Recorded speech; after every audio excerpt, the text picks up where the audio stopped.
Hey, everybody, I'm Jamie Poisson.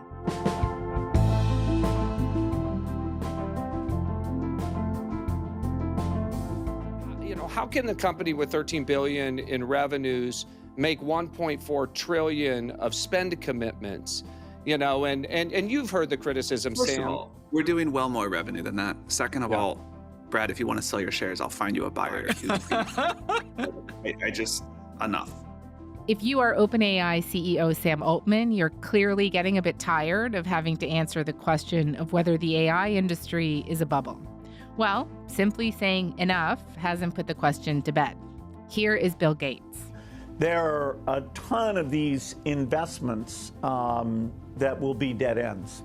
At the end of October, hedge fund manager Michael Burry, the guy who predicted the 2008 housing collapse, posted on X, quote, "Sometimes we see bubbles. Sometimes there is something to do about it. Sometimes the only winning move is not to play." And these are not the only signs. So why? What has changed in the world of AI that has got investors and experts feeling so spooked? If it's a bubble and it pops, what economic damage will it cause? Paul Kudrowski is with me today. He's a partner at the venture capital firm SK Ventures. He's also a research fellow at MIT's Initiative for the Digital Economy. So he's been watching all of this very closely.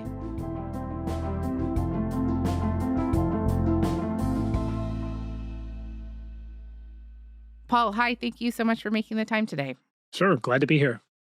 So as I mentioned, people have been saying that AI is a bubble for a while now. This isn't new, but why have we been seeing this renewed wave of headlines and people being concerned about the bubble popping over the last couple of weeks? Yeah. So the way I try to frame it for people is that there's really two different ways to talk about a bubble and they get very confused. And so there's the idea that AI itself is a bubble or a mania or it's some kind of, furry animal that we're going to one day be embarrassed we all got excited about. And that's a mistake. It's not. It's actually a really useful technology. There's going to be lots of uses for it, blah, blah, blah. The way in which it's a bubble is in the sense that it's got people so excited that they're overspending in building out all of the things that go along with AI. Most notoriously, these things called data centers, these big hulking warehouses full of chips. But there's a whole host of things that go along with that. And so there's this massive build out underway, and that build out is very expensive. That very expensive build out is financed in a bunch of different ways, which is increasingly making people nervous. So that's the latter part of the bubble, the second bit about how all of this is going to get paid for. And to my mind, and maybe more importantly, are we building an absolute boatload too much of this stuff, given what we know about what's going on? So the second part is what got people excited in the last, say, couple of weeks. Yeah, and just could you tell me a little bit more about the concerns people have around the lending, right? And how the funding model, as I understand it, has changed somewhat. Yeah. So whenever we were only, and I say only with air quotes, spending tens of billions of dollars building data centers, these large technology companies, the Googles and Metas and others, and even the private ones like an OpenAI, were spending mostly out of cash flow, meaning out of their profits. These are hugely profitable companies on the order of hundreds of billions of dollars, and they can ante up tens of billions for data centers without having to go out and raise more money because they just take some of their earnings and use it exactly for this.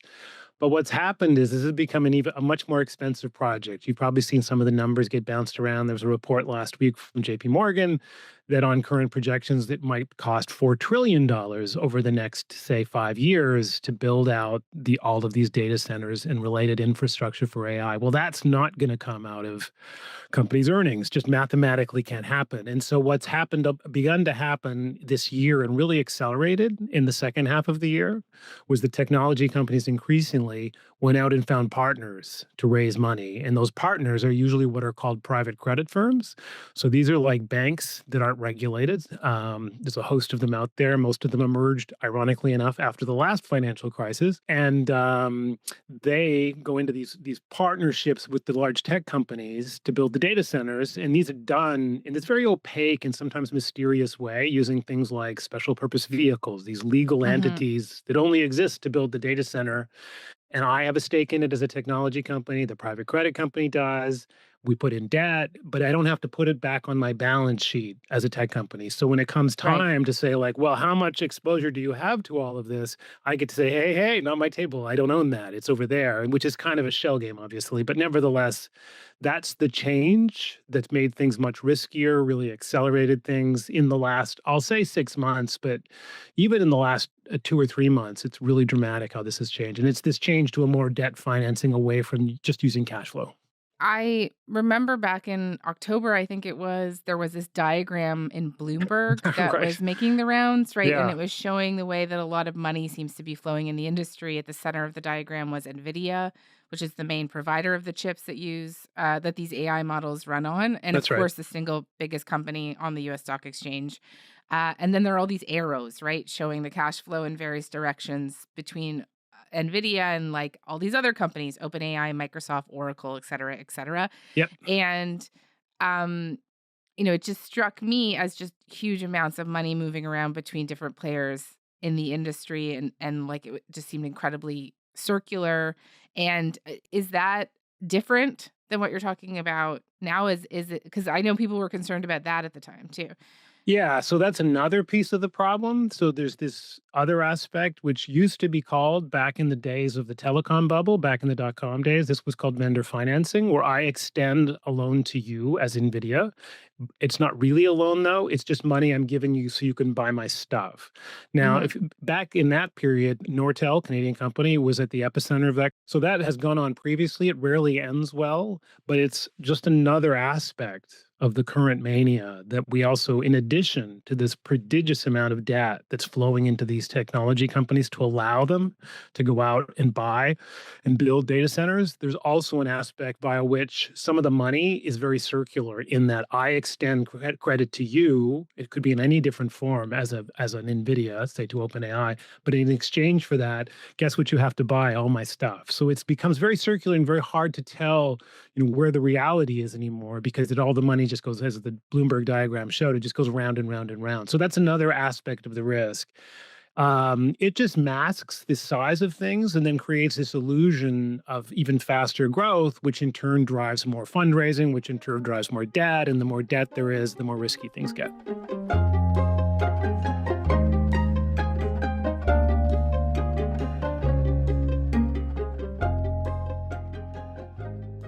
I wanted to also talk to you about something that caused a stir earlier this week.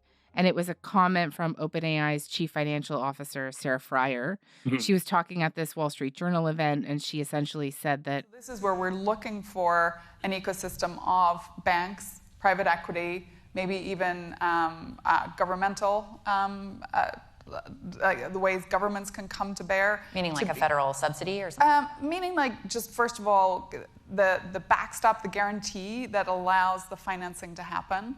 That can really. she then walked that back. Yeah. And did she ever, in a LinkedIn post, saying Uh-huh. OpenAI is not seeking government backstopping, and Sam Altman chimed in as well. Saying that they are on track for a $20 billion run rate this year and will hit hundreds of billions by 2030, money that will fund its $1.4 trillion in compute contracts. The Trump administration AIs are David Sachs. came in and was like, we're not going to bail out anybody if you kind of implode, right? And why did this talk of government backstopping seem to freak out so many people? Yeah, because it gives you acid flashbacks to the financial crisis, I would think, Okay. because in a sense, that's what Fannie and Freddie were, the big federal, if you will, mortgage banks in the United States. They were backstopping very risky mortgages, which in turn all were packaged out and syndicated and kind of blew up the global economy. But at the back of it all were these two federal entities that were, in a sense, making it easy for people to make really bad loans. Well, we don't want to reenact that again, is the thinking, I'm not surprisingly. And so to the extent that government would be in any way backstopping loans to data centers, which are inherently a very risky proposition given how rapidly these things become obsolete, our inability to know what future demand looks like, all those kinds of pieces makes these loans very, very risky because, again, they have to pay off the loan using the proceeds from the center. And if the centers are turning out we're building 2x too much, well, that's not going to work. So the math doesn't work on that. And so here's the thing, though. She only really said the quiet part out loud. There is this Hmm. idea, and it's not just in the US, it's in Canada, it's worldwide, that we have a national interest, is the claim in AI. There's this idea of sovereign AI and so on. So the idea that OpenAI would kind of take it to the next step and say, well, if this is so strategically important, you should be willing to stand behind what we're doing in some form or another. Now, saying you're going to backstop loans, maybe it's been a one step too far, but listen, the US, in the form of executive orders and in the form of explicit policy, is really pushing the idea that this is the new global international arms race. And, I see the same thing happening in Canada. I see it in Western Europe. I see it in China. So it really is just saying the quiet part out loud. So our AI minister, Evan Solomon, has talked about sovereign AI quite a bit. The Yeah. federal budget that was being voted on this week promises $1 billion in funding to the AI industry over the next 5 years. And then also recently, our Prime Minister, Mark Carney, even called pipelines. So boring. It's not actually. It is. For, It is. for No, a but it big part is. of the It is country. because it's. Don't worry. We're on it. We're on it. Like we're on it. And But who's there is going this. up Big topic of conversation here, Oh, and yeah. suggested that not boring pipelines are not boring to a lot of people in this country. No. But Sure. he suggested that the real economic payday for Canada right now is in data centers and AI. What some in the room will unlock on the data center side, the intelligence infrastructure side, will have a much bigger impact on productivity in this country. Will have a much bigger impact on our standard of living. It's an easy conversation to have about a pipeline because it's one thing we can see. But the reality is that there's much, much more to the Canadian economy, and there's much, much more to the future of the Canadian economy. And so we're tackling. What do you make of him framing it like that Canada desperately needs to build up its domestic AI industry or risk getting left behind or not as profitable as other countries? I think that's a dangerous line of patter that's aided and abetted by the technology industry, which likes the tax subsidies that come from getting relief on capital expenditure to build data centers, from getting relief with respect to taxes on the real estate they're building, getting relief with respect to long-term power agreements. All over the U.S., this is happening constantly. And the claim is that these are the factories of the new industrial revolution. And so we have to have these things, which is, of course, nonsensical because all, say, inference supply, whenever you ask a question to a chat model like OpenAI, all of the Canadian inference supply could be done with, I don't know, 2 data centers in the corner of Abilene, Texas. So the notion that I have to do this domestically or it won't happen is demonstrably wrong. There's infinite capacity to supply all of that. So then you say, well, we have a uniquely Canadian way of doing this. It's possible, I suppose, but it seems unlikely because training these models is a prodigious exercise requiring exabytes of data and years of effort. It's not something you're going to do just because you have a couple of extra data centers in northern Alberta. So it's not about training and it's not about inference and it's demonstrably not about the job creation because these things basically run lights out after you finish the construction phase. So I defy you to come up with a rationale for why it's strategically important to spend billions of dollars on data centers, other than it takes the cost, again, off the balance sheet of the technology companies themselves.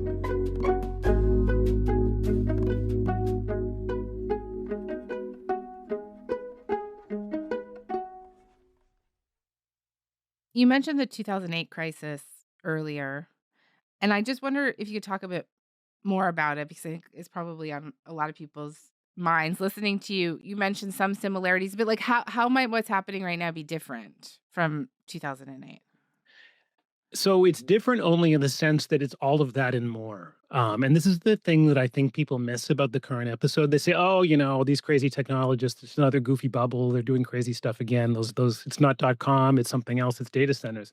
No, that's not really the case. So if you go back to the history of modern financial euphorias, bubbles, if you will, they tend to localize around a couple of things. So there's a great technology story. Well, this one has that. There's loose credit, the easy availability of financing. Well, this one had that, and so did the global financial crisis, and it was mostly used for real estate. It tends to have an element of government involvement in many cases. Well, this one has that, and so did the financial crisis.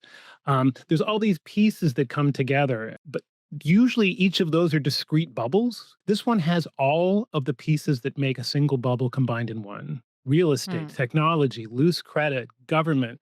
And this is what makes this bubble different. What makes it different is sort of the bubble of bubbles, which is why it's so much larger than people are growing so much more quickly than people realize, and why people all seem to see it from different perspectives. Real estate people see it as a real estate thing. Tech people see it as a tech thing. Government sees it as the new industrial revolution.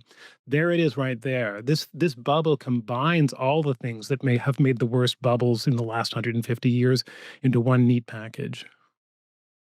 I suppose one kind of counter bubble argument that I've heard is that we could get this build out of infrastructure in these data centers that seems a tremendous overkill at the moment, Right. but that it might be useful later, right? So, for Yeah. example, in the dot-com era, you saw the massive expansion of fiber optic networks, which are now the backbone of the modern internet.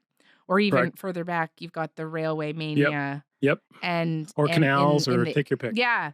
And it did actually lead to something useful Uh-huh. later on. And what do you make of that argument that we might be overbuilding these data centers now, but that they will be useful someday?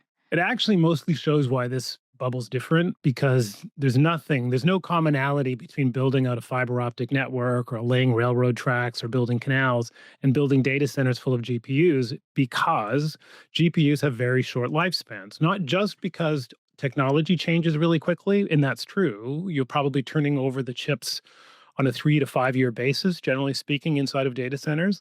Railroads are not like that. I don't have to turn over the rails every 3 to 5 years. I may have to weed them now and then, but that's about it. This has nothing to do with turning over the technology changing. So even if I don't use a railroad line for 5 years and I come back and I say, you know what, I want to run some trains down that track, you can do that with impunity. That is not the case with the GPU-driven data center. They can't just sit there and then be turned on and suddenly come back to life and everything will be fine. The technology has changed. And there's an even more insidious component, which is that if the data center is used for training, so let's say I was using it to train some of these large language models, that's kind of like using your car for like a 24-hour race at Le Mans. It's running that thing so hot that it breaks it's just like a car breaks down quickly from being used for endurance racing.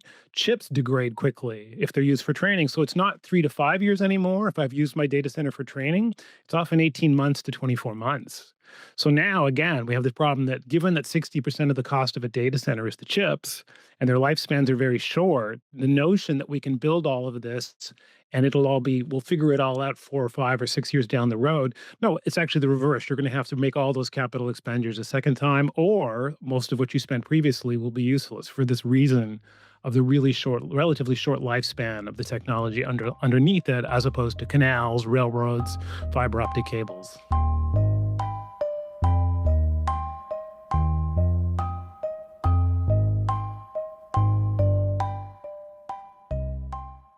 Let's say this bubble pops. How could this play out? And, in your estimation, how bad could it get? Because I'm just thinking, too, that at the center of this are companies that also are quite diversified, right? And do make money doing a lot of other things. So could it be as catastrophic as 2008 or the dot-com bubble?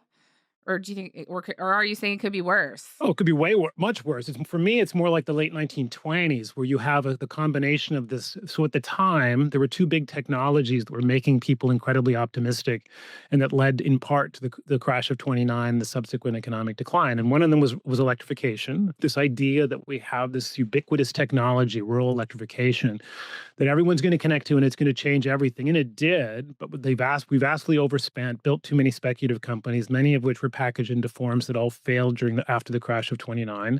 And the car was another technology that came along at the same time that helped. The two together conspired to make people incredibly optimistic, drive this incredible stock market gains. Well, we've seen something similar in the lead up to this current episode. Something like 35% of the S&P 500 is AI-related companies now from a market cap standpoint. Something like pushing 50% of the gains of the S&P 500 over the last 4 years are all tech-related. I mean, this is insane. We didn't even see this at the peak of the dot-com period, this concentration in such a small number of companies. So that unwinding has a negative wealth effect, makes people feel poorer and they spend less. But at the same time, something like 50% of recent GDP growth in the US has been data centers. So it's been like a private sector stimulus program that nobody talked about. The unwinding of that is the exact same. It's a contraction in the economy and takes you into a recessionary period. So the idea that somehow we can remove all of this, the thing that was more than half of GDP growth, the thing that's driven all the stock market gains, and have that not have consequences is naive. And then the thing that makes it even worse, of course, is that now that it's become significant debt component attached to it, well, the debt then becomes collateral for other things. And that is increasingly metastasizing through the economy because the financial providers who are providing the debt, and they turn around and securitize it. They cut it up into pieces and sell it to other people. So the debt finds its way. It's not just sitting with a bunch of, billionaires at private equity firms. That debt gets sliced up and ends up everywhere. So you've got pieces of this, not just in equity markets, but debt markets and everywhere else. Wow, that makes me feel quite nervous, what you just said. I really, the question I want to know is, when do you think we're going to start to see it unwind? But I suppose that's not a fair question to ask. No, I mean, that's the problem. And, I hear a lot from hedge fund managers and others who have the same question. And of course, the answer is, A, if I knew, I wouldn't tell you, because I'd probably I'd go out and play Michael Burry or something. But even Michael Burry apparently doesn't know. And he's decided that it's too complicated for him. He's just quitting. Yeah. He's just like, I don't understand this. Yeah. Right. I'm taking all my toys and I'm going home. Yeah. So I think what we saw in the last 2 months was a really nice, sort of an opening realization of people saying, you know what, these technology companies are more at risk than we thought. There are these esoteric instruments called credit default swaps that are used to measure how risky your debt is. And historically, technology companies, people didn't even realize that their debt could be risky. And Oracle, one of the larger technology companies, their credit default swaps have doubled in the last 3 months.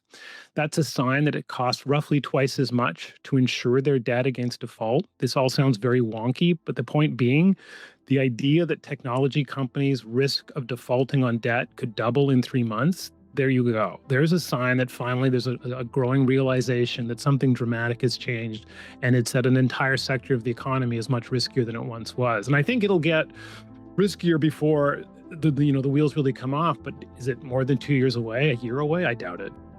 Okay. Paul, thank you so much for this. I really appreciate you coming by. I hope you'll come back soon. Sure. Thanks.